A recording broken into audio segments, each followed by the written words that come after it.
انسانی عجوبوں میں سے زندہ عجوبے جو موجود ہیں ان میں سے اہرام مصر ہیں، مصر میں موجود ہیں۔ وہ کیا ہیں؟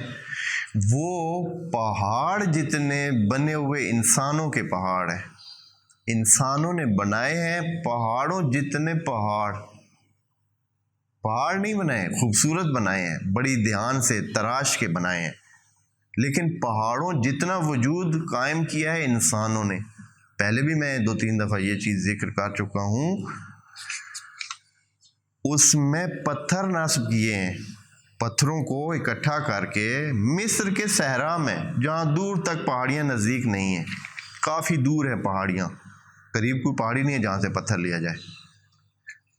وہ پتھر کیسے منگوائے گئے ہیں، کیسے وہاں لائے گئے ہیں، اور ایک ایک پتھر 6 ٹن 8 ٹن 10 ٹن اتنے بھاری پتھر ہیں، اور ان کو کہتے رکھا گیا ہے 100-200 میٹر بلندی تک وہ پہاڑ بنائے گئے۔ ایسی چھوٹی چیزیں نہیں ہیں کہ بھائی مثلا ایسے جیسے آپ یوں سمجھیں کہ 20 منزلہ بلڈنگ ہو، 15 منزلہ بلڈنگ جتنی بلندی پہ وہ پتھر لے کے گئے۔ وہ پتھر ایسے تھوڑی رکھا جاتا ہے، وہ آسان تو نہیں ہے۔ مثلا 6 ٹن کا پتھر ہے، کیسے اٹھائیں گے جی؟ کرینے بھی کتنے اٹھا سکتی ہیں؟ آج کل تو بہت خاص قسم کی وہ کرینے بنائی جاتی ہیں جو بہت بڑی منزلوں تک وہ جو فکس کرینے ہوتی ہیں۔ اس زمانے میں کون سی کرین تھی یا کون سی؟ ابھی اگر یہ چیزیں بنانا چاہیں تو سائنسدانوں نے لکھا ہے، جنہوں نے تجزیہ کیا کہ سینکڑوں کرینے چاہیے تب جا کر یہ اہرام مصر جیسی کوئی بلڈنگ یا اس طرح کی چیز بنائی جا سکتی ہے۔